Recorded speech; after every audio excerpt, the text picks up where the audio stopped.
The book 7 Habits of Highly Effective People has sold more than 20 million copies since it was first published in the late 80s, and it continues to be popular to this day.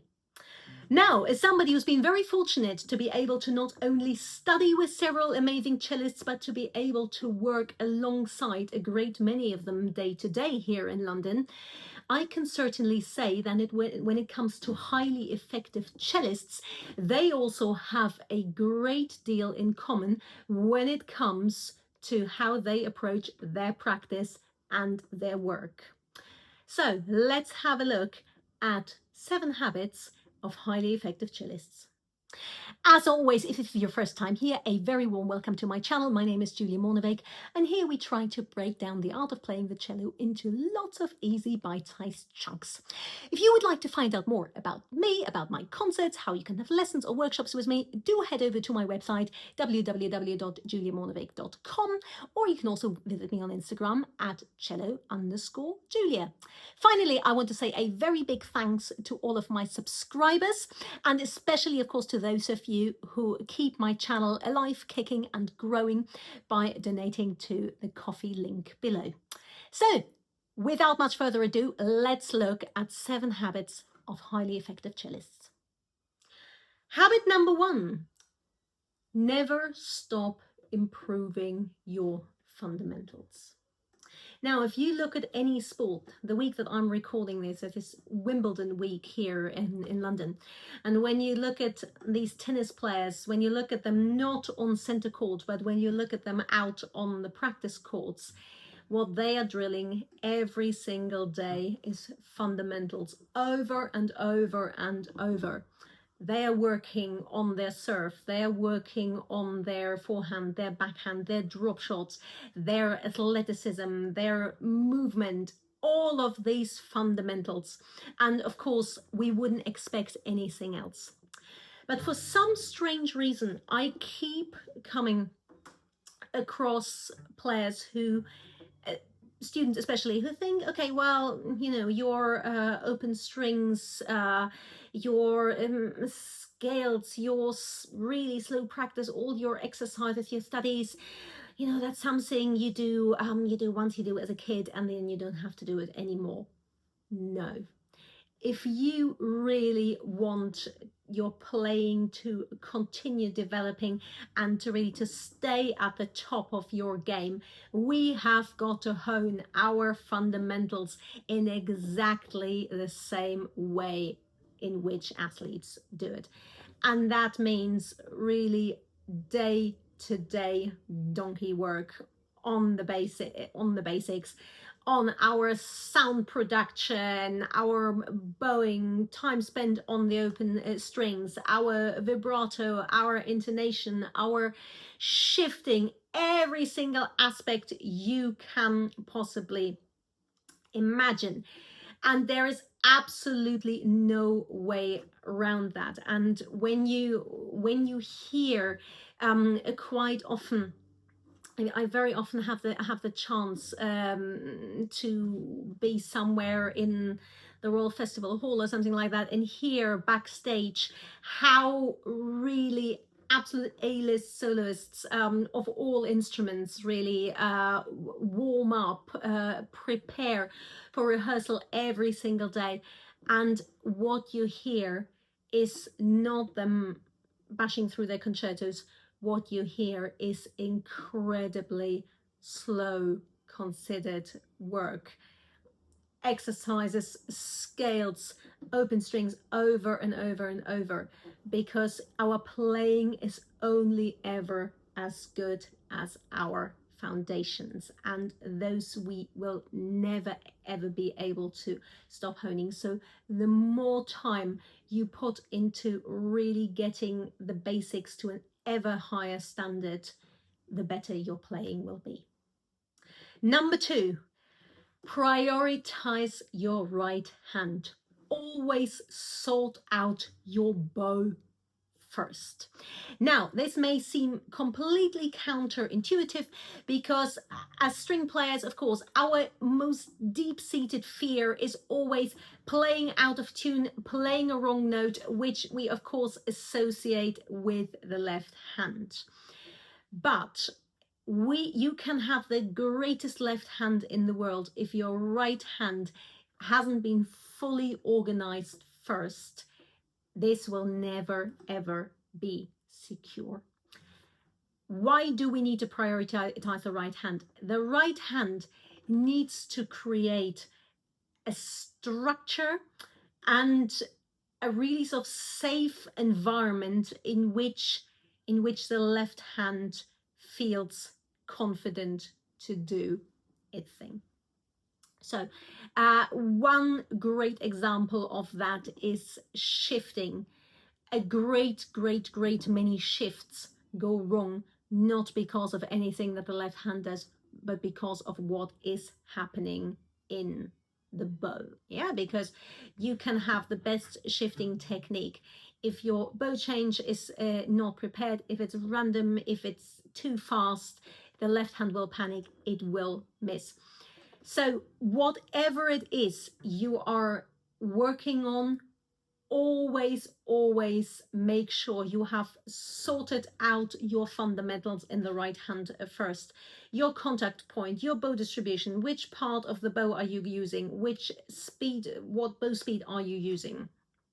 All of those things, they have to be sorted out first. And actually, one exercise that I keep giving to my students, and which is quite difficult if you're not used to it, is to play whatever it is we're working on with the right hand only. And initially you just have to imagine the left hand. So you need to think, okay, which string do I need to be on at this point? And really, and once you have fully sorted that out and then bring the left hand back in, suddenly things are starting to work. So whatever problem you're facing, whether it's you're learning a new piece or you're working on a really tricky technical passage, make sure you have eliminated every single right hand problem first. And that means initially give your left hand a free pass. Yes, you might miss some notes, there might still be some cleaning up to do. We're not deaf, we can hear that. So make a mental note of it and you say, okay, once my right hand is perfect, I'll go back and clean that up. But I tell you what, 9 times out of 10, by the time you have actually sorted your right hand, very often the left hand problem has sorted itself out. So really important, prioritize your right hand. Number 3, never play without actively listening and record yourself frequently. So as you can see, I've combined 2 things into one here, because hearing and listening are 2 very different things. I actually, a while ago, I looked up the dictionary definition of listening, and the definition of it officially in the Oxford Dictionary is to give one's attention to a sound. So you can hear in that definition, it implies an active choice, right? And that means that when we're playing, we really have to learn to sort of almost to strain to listen, yeah, to listen ever more carefully and ever more critically. And oftentimes, of course, that means that's why we're having also to do a lot of slow practice, because sometimes we just need that extra time in order to really hear detail. And of course, with time, the more we do that, our hearing, our listening becomes much more acute, it becomes much more attuned, and you will be able to pick up more even in the faster context. But the one thing that is absolutely irreplaceable is recording ourselves. It's something which I do absolutely religiously in my practice, because no matter how much I try to listen really carefully, there is still stuff that I miss. And quite simply, while all your sort of executive functions are so preoccupied with playing, there is a limit to how much you can pick up. And I will always hear another 40-50% extra when I'm sitting back and listening back to the recording. And full disclaimer, there will never ever, at no point, come a stage where you will feel fully comfortable listening to your own playing. That is simply how it is, and that's the very point of why we need to do it. Yeah, because there will always be something. Of course, the idea is that as we go along, we put the bar higher and higher and higher. We never sort of ideally, go, okay, well, that's now good enough. Okay, now I can do that. Well, let's improve a little bit more, and that's of course, that's part of the process. Yeah, so do make sure you really record yourself quite religiously in practice, and after a while, when you're doing that, you will hear certain patterns. You will see what sort of habits you have. You will also hear that, for instance, on certain notes, you will always have a tendency to perhaps play that note always a little bit too low or always a little bit too high. And then you can really start to fix these things. And the other thing that I would recommend is do actually hang on. Much as I know for myself, you just want to go delete, delete, delete, delete. Some of them, hang on to them, because it's really great to every few months just listen back to what you recorded 6 months ago, a year ago, and hear how much you've improved. Habit number 4, and I already touched on it in one of my previous habits, is to practice slowly. And that is again something which I see a lot of students really either really just struggling with, or just not quite being willing to really properly engage with actual serious slow practice. Now, why is slow practice so important? Now, it's especially important when we are trying to teach our body, and first and foremost, of course, that means teaching our brain a new, very complex sequence of actions. Yeah, because initially when something is new, we need to give it really 100% of our, what on a computer would be called, working memory. Yeah, you can, when you're on a computer, when you have an app which is, slowing the whole computer down because it's taking so much working memory. And that's the same when you're learning something new that's really complex. Initially, you just have to break it down into really step 1, step 2, step 3. And you have to very, very consciously dictate to your brain what it is that comes next. Yeah, really talk yourself through it. Always say it, visualize it, really think, what is it going to sound like? What is it going to feel like? What is the action you need to do? Do it 2-3 times in your brain before you start moving your hands. Because then you give your brain a fighting chance to actually build those new connections it needs in order for you to learn what it is you need to learn. So there is no such thing as being able to jumpstart or bypass that process, or I'm really clever, I can do it a bit quicker than everyone else.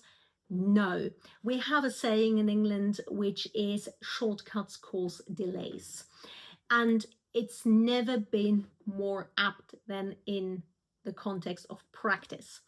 Yeah, because in my practice, what I need to achieve is consistency. When I go out on stage, and of course I'm speaking for, remember, we're talking about highly effective cellists here. When any of those people go out on stage, they need to know that this tricky passage, it's going to work tonight. Yeah, and it's going to work pretty much every night. Because if we didn't know that, frankly, the job is stressful enough as it is. You wouldn't be able to do it very long. Yeah, you need to, in practice, put into effect a method that makes these actions so well embedded in your brain and in your body that it becomes pretty much bulletproof. And that means far slower than what most people would consider slow. So the more slowly and deliberately and consciously, the word here consciously, you put the information in, the better the output will be that you will get.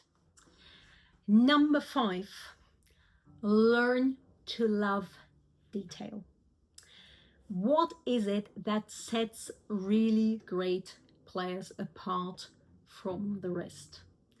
And that is, if you listen to a recording of really great cellists, it's just every single note has got meaning. It's been thought about.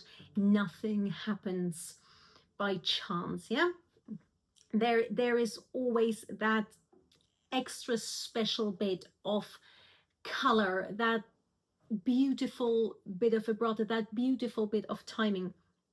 And that's something which we really only can achieve if right from the very start we become really fussy about detail. Because ultimately greatness is nothing other than a lot of very small things done right. And I always give an example to my students. When you look at other products, so to speak, yeah, whether that might be your iPhone, a Swiss watch, a Mercedes, a BMW, whatever, what sets these products apart from something half the price? And that is very simply the fact that so many individual details of that product have just been taken that little bit further to a greater degree of quality, greater degree of reliability, more functionality. You know, everything is just that little bit better, and we have to approach our playing in exactly the same way. So, you know, if you think about, okay, what happens, you know, if you improve your sound production by 5%, you improve your vibrato by 5%, you improve your intonation by 5%, and you keep going like that, that sort of incremental improvement very quickly adds up to quite a lot. So right from the word go, don't approach the sort of, yeah, near enough is good enough. No, hone in on very small things and just try to do them a little bit better each and every day. Which leads me very neatly into habit number 6, and that is embrace the process. Unfortunately, try as we might, in what we do, there is no endpoint. There is no such thing as I have now mastered it, I have now reached perfection. It doesn't exist, simply because there are no metrics for that. In music, you can always do something else with it. You can always make it a little bit cleaner. You can always try it differently. You can try a new tempo. You can try a different color. There is no end point. The only thing we can do is try to get ever better at the process, so that as we are progressing, you know, there will be these points where you suddenly really notice, okay, this is working so much more easily now. I can now do this reliably. I can now, you know, I couldn't do this a year ago. I'm now learning pieces so much more quickly. You know, I'm playing with a much better sound, and that is really what we need to aim for. We always just need to aim for one thing, and that as we're going along, the bar is gradually always going higher and higher. But there is no such thing as perfection. It simply doesn't exist. So instead, we just have to really learn to embrace and love the process and become ever better at that process. The less I find with myself in my practice, the less I just think about sort of what's sometimes referred to as end gaming. Yeah, if I completely remove my practice from, okay, I really want to, you know, nail this passage or this concert, or, you know, win that audition or that competition, or, you know, things like that. Those are not ever healthy motivations. Yeah, but if I simply try to spend the best quality time I can with specific aspect of my playing, and I have very clear goals of what is it I want to improve, then suddenly things start to happen.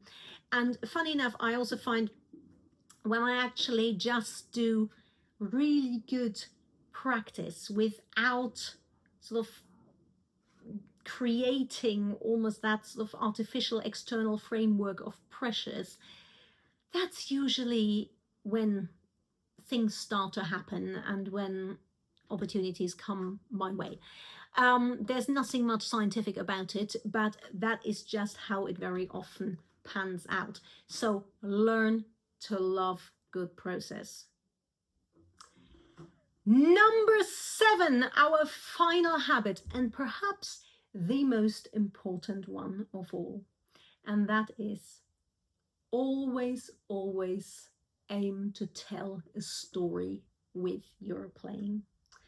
Nobody in an audience gets touched or will start to cry just because you produce flawless execution of something. There needs to be emotion behind what we do. And in fact, for me, it helps greatly with the technical side of it if I first of all have a very clear image of what I'm imagining this music to be about. Yeah, it can be a story, it can be a landscape, it can be a color, anything you like, but you need to know what it is that you are trying to tell us about. And you know, you don't need to wait to think about it until you play the Dvorak concerto. No, I try with my students right from the very beginning, you know, whether they start as small kids or as adults, to always, I want them to try to be artists from the very beginning. Now, that is not to say that that is in lieu of the technical donkey work. Never. The technical donkey work is there for us to have an ever bigger toolkit, you know, to play with, that we have, you know, all the, if you think of, you know, being a painter, you know, having all the colors you could possibly want, if you're an engineer, you know, to have all the machines, all the tools you could possibly want to create something great. That's why we are doing the slow work, you know, the fundamentals, all of that.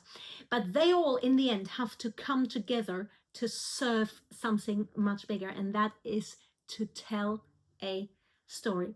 And even, you know, if at the beginning you have a little piece that only has 2 lines, try to come up with a story, and I promise you it helps greatly with putting everything together on a technical basis as well. So here we go. 7 habits that a lot of, or I would say the vast majority of truly effective and truly great cellists have in common. So why not give them a go, see what they can do for you, and why don't you let me know what you think in the comments, and maybe you have got some extra ones to add as well. I always love to hear from you. So cheerio and see you soon.